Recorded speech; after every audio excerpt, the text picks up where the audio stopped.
So example number 1, do the points 3, 2, -2, -3 and 2, 3 form a triangle.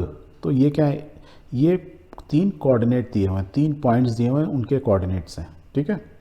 और क्या बोल रहा है, क्या ये तीनों पॉइंट्स को यदि मैं जोड़ूं तो कोई ट्राइंगल बनेगा, and if so name the type of triangle. तो ट्राइंगल कैसा होगा उसका नाम बता दो। सो क्या करोगे बनाने के लिए, सिंपल आसान तरीका, आप एक ग्राफ लो, उसमें एक्स एक्सिस वाई एक्सिस बनाओ और उसमें तीनों पॉइंट्स को क्या कर दो, ड्रॉ कर दो।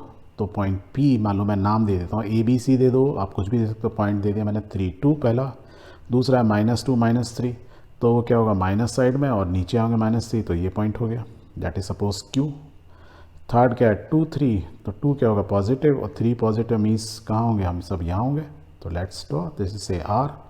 अब इन तीनों को जोड़ दो लाइन से, इसको इससे खींचो, तीनों पॉइंट को इससे इससे, उसको उससे। So now what you have a triangle. So पहले क्वेश्चन का तो आंसर आ गया कि yes these 3 points form a triangle, ठीक है। Name the type of the triangle. आप देखो यहाँ से ध्यान से देखोगे तो आपको लग रहा है ना ये एंगल करीब 90 डिग्री का है। तो by looking at the diagram you can say कि yes it is a triangle and it seems it's a right angle triangle, आप बोल सकते हो। तो you solve the problem. But in this chapter we are not suppose to use graph नहीं बनाना है हमको, एक्स एक्सिस ग्राफिकली नहीं बोल रहा है प्रूव करने को, हमको बोल रहा है मैथमेटिकली प्रूव करो।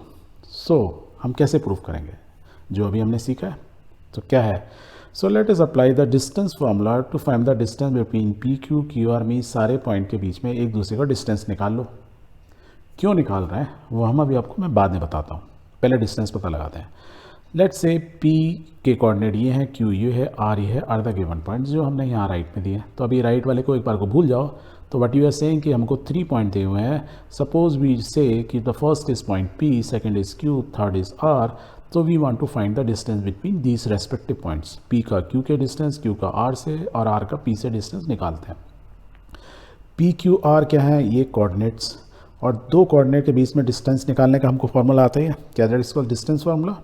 हमने अभी पढ़ाया था, क्या होता है x2 - x1। मान लो किसी एक को x2 मान लो, किसी एक को x1 मान लो, तो निकालो p q निकालना है तो q - p, राइट। हम ये कर सकते हैं, या p - q, कोई फ़र्क नहीं पड़ता, दो पॉइंट के बीच में डिस्टेंस निकालना है, किसी को किसी से माइनस करो।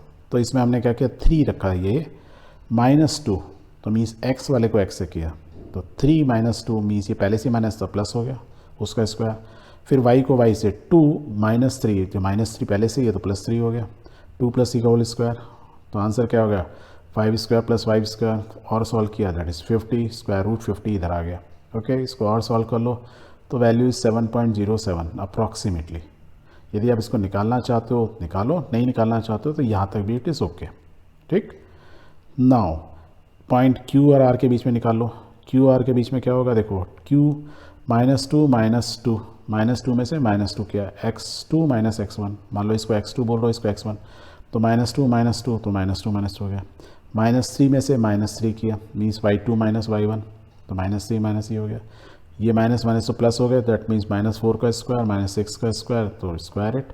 तो what you are getting is 52, और इसको भी यदि सॉल्व करोगे तो it is 7.21 approximately. Square root निकालते हो वेरी गुड, नहीं निकालते हो कोई इशू नहीं। थर्ड कौन सा बनता, P एंड R। अब इसमें से 3 - 2 और 2 - 3 कर लो यार, बहुत इजी, तो एग्जैक्टली सेम वे में आ गया। So what we got, 1² - 1² that is 2√2, और इसकी वैल्यू आपको वैसे ही √2 की याद ही होती है, 1.41 अप्रॉक्सीमेटली होती है। This way what you have done, you have find out or you have derived the distance between different point, तीनों पॉइंट का डिस्टेंस निकाल लिया। अब इन तीनों पॉइंट के यदि डिस्टेंस को ध्यान से देखोगे तो what you will find, since you can say since the sum of any two of these distance, ये किसी भी दो को यदि मैं जोड़ूं वो तीसरे से ज़्यादा है, is greater than the third, means देखो 7 + 7 is 14, ये 1 ही है। 7 + 1.4 इसको यदि मैं जोड़ लूँ तो 7 + 1.4 मीन्स 8.4 समथिंग होगा, और ये कितना है 7.2 मीन्स इससे ज़्यादा है। एंड एग्जैक्टली सेम वे में मैं इन दोनों को भी जोड़ लूँ, मतलब 7.2 इनको जोड़ूंगा तो ये 8.6 हो गया, इससे ज़्यादा है। तो जब भी तीन पॉइंट जो होते दिए होते हैं और उनमें से किसी भी दो लाइन को मैं जोड़ूँ वो थर्ड से डिस्टेंस ज़्यादा है, देयरफॉर हम कह सकते हैं कि the points P Q R form a triangle. और दूसरे वर्ड में बोलूँ, they are not in a straight line. ये पहली डेफिनेशन है। यदि ये तीनों पॉइंट जैसे यहाँ राइट में दिए हुए हैं, यदि ये तीनों पॉइंट एक लाइन में हो सकता था दो का सम जो है तीसरे से ज़्यादा हो, that means it indicate the distance between two points और three points are in a straight line. तो आपको ये चीज़ याद रखनी है जो हमने रेड कलर में दिया है, ठीक है। इससे आप क्या बोल सकते हैं, बिकॉज ये कंडीशन सेटिस्फाइड हो रही है कि किसी भी दो पॉइंट्स के डिस्टेंस तीसरे से ज़्यादा आ रहा है ऑलवेज, तो वो क्या है, इट्स फॉर्मिंग अ ट्राइंगल। और किस टाइप का ट्राइंगल है, नाउ क्वेश्चन इज किस टाइप का ट्राइंगल है। आप ध्यान से देखो, इस राइट वाले को भूल जाओ। देखो ये 50 है, 52 है, 2 मीन्स इसका स्क्वायर प्लस 50 का स्क्वायर इज इक्वल टू ये 52 हो जाएगा। That means P square plus P R square is equal to Q R square, means Pythagoras theorem को सेटिस्फाई कर रहे हैं। सो एंड जब पाइथागोरस को सेटिस्फाई कर रहे हैं, दैट मीन्स द एंगल, एक एंगल जो होगा वो क्या होगा, 90 डिग्री। तो they are saying the angle P is 90 degree.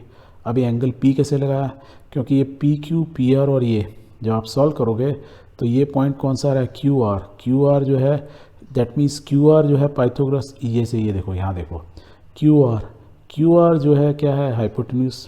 तो क्यू आर इज़ हाइपोटेन्यूज, तो इसके ऑपोजिट एंगल क्या होगा, वही तो होगा पी एंगल। तो क्यू आर के ऑपोजिट बचा कौन सा पॉइंट, तीसरा point P, that is by angle P is 90 degree.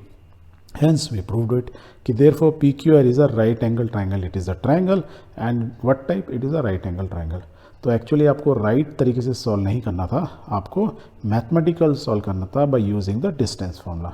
So this way you have done it. But यदि एग्जाम में क्वेश्चन आता तो you could have solve it by graph also, there is no harm, because it is not written कि you have to solve or you have to find out the answer by using the distance formula.